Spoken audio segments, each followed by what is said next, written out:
Primeiramente, eu gostaria de esclarecer a toda a comunidade ítalo-brasileira, italiana, enfim, principalmente aqui do Paraná e Santa Catarina, que o meu ato de renunciar à presidência do Comets e provavelmente num breve futuro também ao Comets atual, não é um ato de covardia. Absolutamente, em nenhum momento isso me passou pela cabeça de que eu renunciaria apenas porque não tenho coragem de enfrentar os problemas. O que acontece é que eu fiz agora em outubro, 36 anos de atividade nesse campo. E durante todos esses anos, conseguimos sempre grandes vitórias em favor da comunidade. Encontramos no consulado, desde 1983, quando iniciei essa trajetória, encontramos vários interlocutores que nos deram atenção, que nos deram resultado e que nos atenderam sempre naquelas problemáticas que levantávamos em favor da comunidade. Atualmente, não temos obtido nenhum resultado. Eu me considero um homem de resultado.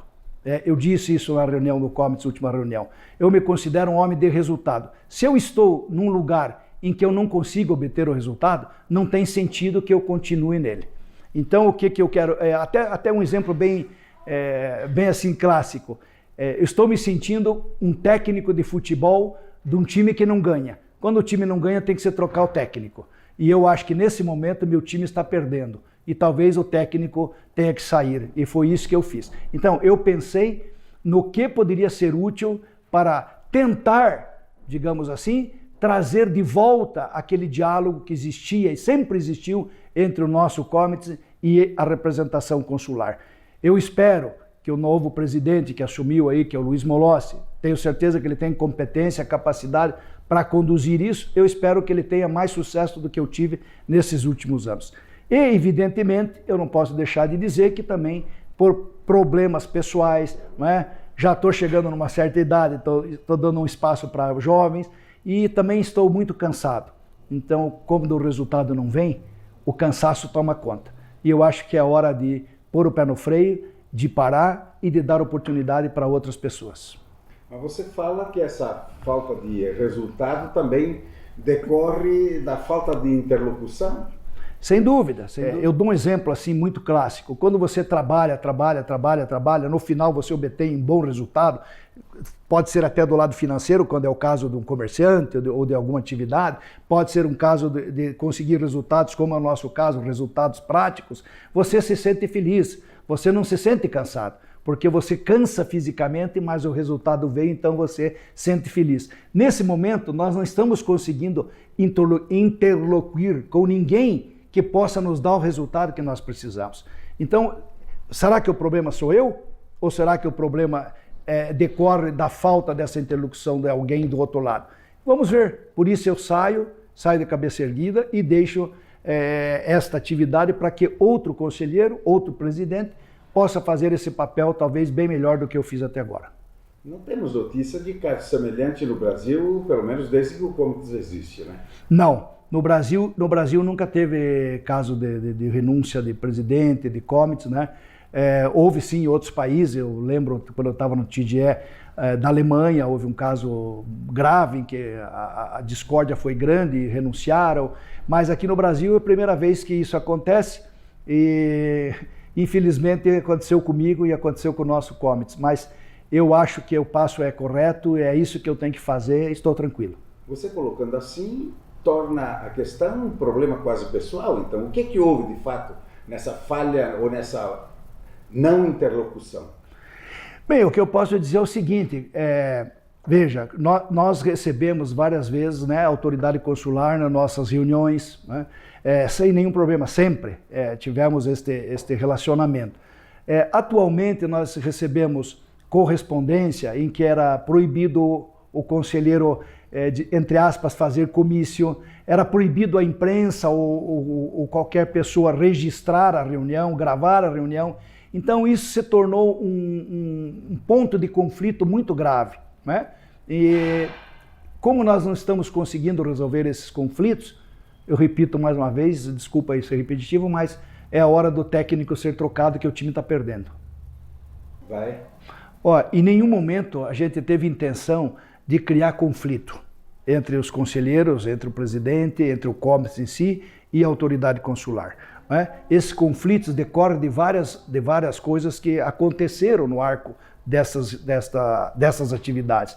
Eu acho que faltou um pouco, até um contrassenso, mas faltou um pouco de diplomacia, né, para se conduzir esse detalhe, e isso acabou trazendo conflitos mais graves, né, e nós fizemos aquilo que eu acho que um presidente do COMETS devia ter feito, era relacionar isso e informar as autoridades competentes do que estava acontecendo aqui.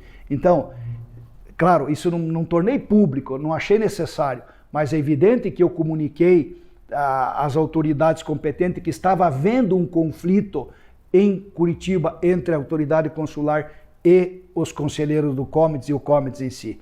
Então, por isso que eu disse, não é um ato de covardia, porque eu jamais me escondi, né? Se eu não tivesse feito nada, e até entendo as pessoas que me criticaram nas redes sociais, dizendo que o presidente não tomou atitude ou que não toma atitude, é porque eu sou daquele pensamento de que muitas vezes as coisas não se devem tornar públicas, porque elas não servem para o objetivo que ela se propõe. Então eu não tornei público porque eu achei que não era necessário, porque era uma coisa que competia à autoridade diplomática competente e de um nível mais alto tomar conhecimento do que está acontecendo. E eu tenho resposta de que o Curitiba está sendo monitorado. Eu não sei o que significa, entre aspas, monitorado, mas significa que alguém sabe que aqui há um conflito entre conselheiros e entre a autoridade consular. Quem tem razão? A gente julga que nós temos razão, a autoridade julga que tem razão, então compete talvez a uma autoridade maior julgar isso ou verificar isso e ver o que pode ser feito. Inclusive, o presidente que assume se propôs a um diálogo e a procurar a autoridade consular para iniciar um diálogo talvez até diferente daquele que eu vinha fazendo até agora. Você não diria que talvez na raiz disso tudo não estivesse a falta de definição, aquela célebre reforma da legislação dos COMETS, que não define claramente papéis, deveres, obrigações e suas funções? Não tem a menor sombra de dúvida que isso é o ponto primordial, porque existe também, e existe do nosso lado também, um desconhecimento do que é o COMETS e do que o COMETS pode e não pode fazer. Então, a lei é uma lei velha, que não serve para nada. Hoje, os objetivos do COMETS, eles não estão na lei, mas você quer exercê-lo e a autoridade consular, ela cita artigos da lei, ela cita a lei e, portanto, ela te derruba juridicamente qualquer ato que você queira fazer, não é? Então é uma lei que o TDE, já desde o meu tempo, há muitos anos atrás, vem fazendo propostas de modificações e tínhamos promessa de que esta lei seria revogada em benefício de uma outra moderna, mais ativa, não é? E que pudesse englobar mais as questões que envolvem a autoridade consular, o consulado e o COMETS, porque do jeito que é hoje, se você for ler os artigos da Lei 263, você vai ver que o COMETS, teoricamente, não serve para nada. Não serve para nada, porque os problemas que nós levamos ao consulado, a lei não diz que nós temos que batalhar nesse campo. A lei fala até que nós devemos tutelar o trabalhador italiano no exterior. Mas não fala que nós podemos tutelar o cidadão que precisa de um passaporte, que precisa de uma cidadania. Aliás, quando se fala então da cidadania, imediatamente se invoca a lei dizendo, não, ele não é italiano, ele ainda vai requerer a cidadania, portanto você não... Isso foi dito, acredito que o redator de INSEMI sabe bem disso, até acho que viu isso no passado, até por outros cônsules de outras circunscrições, onde dizia, não, eles não são italianos, eu estou aqui para atender os italianos. Né? Então você veja que a lei deixa essas margens de interpretação e acaba fazendo com que o trabalho seja realmente um trabalho de aprovação de parecer para ente gestor, parecer sobre a editoria, né? Sobre aquela mísera verba que algumas entidades de imprensa recebem aí ao redor do mundo, quer dizer, no nosso caso, nós também temos que dar o parecer aqui. Então fica assim, dois pareceres por ano, né? Quando pedimos alguma coisa, quase sempre recebemos a resposta não, nunca recebemos uma resposta, vamos analisar. Todas as nossas sugestões, ela praticamente, claro, nossas sugestões são sempre em benefício da coletividade. E muitas vezes essas sugestões vai contra o trabalho do consulado, ou contra a necessidade do consulado, ou contra o número de funcionários que não tem. Então a gente quer fazer com que a coisa caminhe mais rapidamente. E isso nem sempre é possível, então nós ficamos recebendo não. Chega uma hora que cansa mesmo. Quer dizer, há um conflito entre aquilo que a expectativa da grande representação política do Comites com as suas funções definidas está havendo um conflito aí, não? Sim, senhor. Está havendo um conflito entre o que é o Comites na prática e o que é o Comites na lei. Este conflito existe e a maioria das representações diplomáticas consulares, ela se aproveita desse conflito para exatamente, não é, dizer, olha, não, isso aqui não compete a vocês, como aconteceu em muitos casos em que até eu quando intervi em alguns casos particulares, assim, graves, como você já gravou e já colocou aí no site, o caso do famoso decreto de cancelamento da cidadania, houve esta frase, né? Não é competência do Comites. Evidentemente, eu sei que não é competência, mas nós temos também que defender aquilo que não está na lei, porque é este o trabalho que a comunidade espera da gente. E é esse trabalho que nós não conseguimos desenvolver. E é a falta de resultado que me fez tomar essa decisão. Existia um movimento de renúncia coletiva. Acabou renunciando o presidente. Você continua conselheiro. Qual é o plano futuro aí? Olha, eu quero esclarecer o seguinte, eu continuo conselheiro, até para não, usando de novo aquela expressão, até para não dizer que foi um ato de covardia, porque eu não quero largar tudo assim na mão do novo presidente, que tem experiência, que é uma pessoa que tem capacidade, mas que seguramente muita coisa não conhece. Nós temos balanço para fechar, né? Balanço do próprio Comites, nós recebemos dinheiro do governo, nós temos várias coisas para arquitetar, o contrato do aluguel, o contrato da secretária. Então, se eu largo tudo na mão dele faltando um mês para terminar o ano, provavelmente em fevereiro, quando ele tiver que apresentar o balanço, ele vai estar numa situação delicada, porque ele não vai dizer o que o Walter gastou, deixou de gastar, qual é a situação. Então, eu fico para entregar para ele uma coisa absolutamente normal, ótima, na situação, pelo menos digo na situação jurídica, tudo tranquilo, para que ele possa tocar a sua gestão, né? Sempre que nós não tenhamos eleições agora no próximo ano, ainda poderá ter aí um ano e meio. Então, esta foi a decisão. Não é definitivo que eu vou permanecer como conselheiro. Esse é um ponto que eu vou analisar num segundo momento. A renúncia coletiva, eu num primeiro momento, eu até julguei que ela seria boa, eu devo confessar. Mas analisando as coisas e conversando com outras autoridades, como o próprio subsecretário de Estado, Ricardo Mello, ele via que nós nos enfraqueceríamos. Porque aí não teria mais nada que nós pudéssemos fazer. Nós não poderíamos mais usar a palavra, nós não poderíamos mais contestar, porque nós não teríamos mais nem autoridade, nem o cargo, nem o encargo para contestar qualquer coisa, ou até para fazer eventuais, entre aspas, denúncias ou reivindicações. Então, eu entendi o que ele me explicou e disse, a renúncia coletiva vai enfraquecer vocês, vai enfraquecer a coletividade, porque não vai ter mais um interlocutor que represente ela. E por isso é que eu desisti da renúncia coletiva. Então não é um adio, é um arrivederci. Em termos de presidência é um adio, em termos de comites, eu espero que não seja um arrivederci, porque que seja também um adio, porque como eu falei, não tenho intenção assim de voltar. Bom, mesmo porque na próxima eleição não podemos ser candidatos, né? Todos aqueles que tiveram 2 mandatos não poderão ser candidatos. Então eu acredito que eu dei minha contribuição. Vou dizer uma coisa, aliás, vou agradecer muito a coletividade do Paraná e Santa Catarina, vou agradecer demais, estão no meu coração, porque veja, eu participei de 3 eleições parlamentares, 2 ao Senado e 1 na Câmara. Eu participei de 3 eleições do Comites, do Paraná e Santa Catarina. Nessas 6 eleições, eu fui o mais votado em todas na nossa circunscrição, estou falando, Paraná e Santa Catarina. Na primeira eleição do Comites, eu fui o mais votado individualmente do mundo, não do Paraná ou do Brasil, do mundo. Nenhum conselheiro eleito teve mais voto que eu.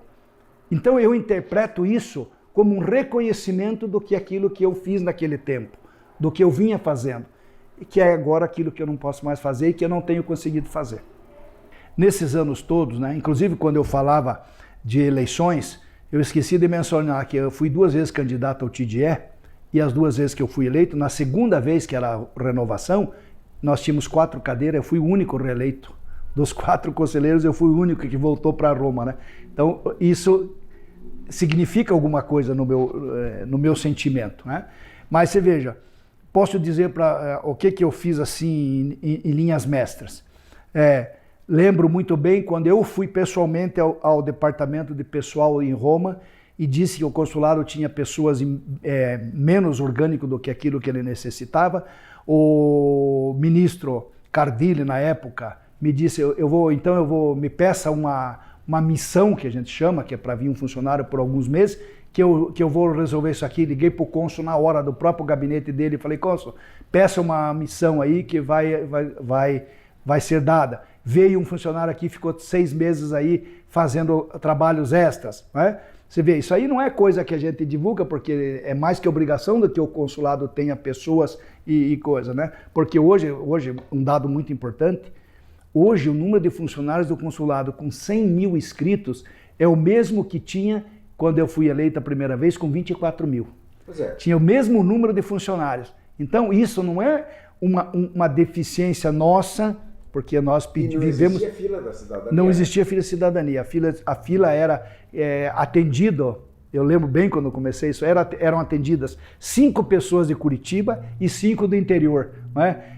Por que a fila entrou? Talvez as pessoas não saibam disso, mas a fila entrou porque na frente do Shopping Itália, do Centro Comercial Itália, o consulado fica no 21º andar, não é? Na frente, às 5 da manhã ou às 11 da noite, quando eu fechava o consulado, as pessoas colocavam um colchão na calçada e ficavam dormindo para poder abrir, ele ser o primeiro entre os 5 disso. Não é? Eu acho que, se não me falha a memória, foi feita inclusive uma matéria pela Insieme desse caso aí, fotografado e comprovado. Então a fila criou-se em virtude disso. Era um caos na rua. Chegaram até a chamar polícia, porque, afinal de contas, estava na rua, não estava dentro de uma área do consulado, que o consulado é no 21º andar. Né? Aliás, nós lutamos muito também para que o consulado saísse de lá.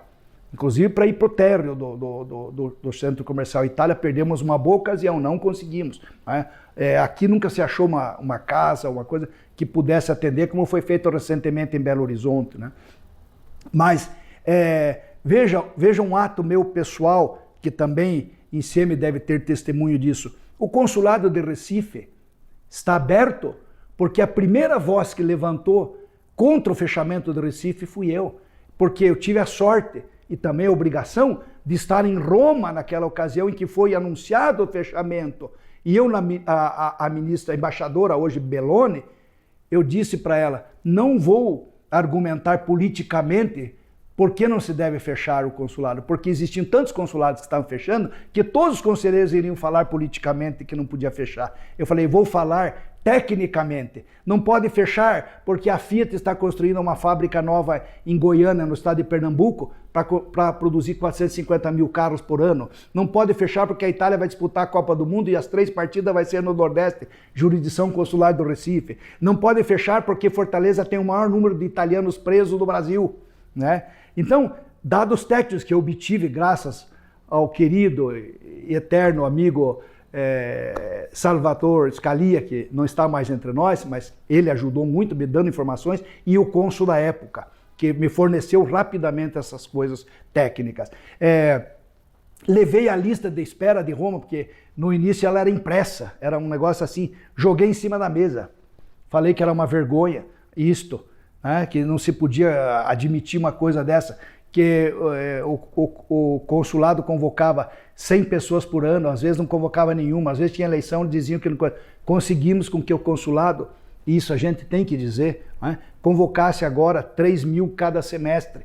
Claro, não é o melhor dos mundos, mas isso transformou uma lista de 10, 12 anos para uma lista de 4 anos. São Paulo hoje continua com 10 anos de espera. Conseguimos com que crianças cujo pai e mãe agendem um passaporte e possa levar o seu filho menor. Infelizmente não conseguimos o contrário, que o filho menor pudesse ser atendido sem agendamento. Mas, enfim, se você computar as pequenas coisas, fazem muita diferença no dia a dia da comunidade. Não é? Agora, o que falta? Falta o resultado macro, um resultado maior que toda a comunidade possa se beneficiar, porque nós não queremos que se beneficie A, B ou C. Né? Eu atendi milhares de pessoas nesses 33 anos e resolvi o problema de milhares de pessoas, mas é aquela história, não posso ficar resolvendo o problema de A, de B, de C. Eu tenho que pensar na coletividade, como que eu resolvo um problema que atinge a todos e não que atinge um especificamente. Então, eu considero que eu fiz um bom trabalho, né? Mas, desculpe a repetição, mas eu preciso entender que no momento não estou conseguindo os resultados que eu desejo e que a comunidade merece. Por isso eu acho que é hora de dar lugar para outro.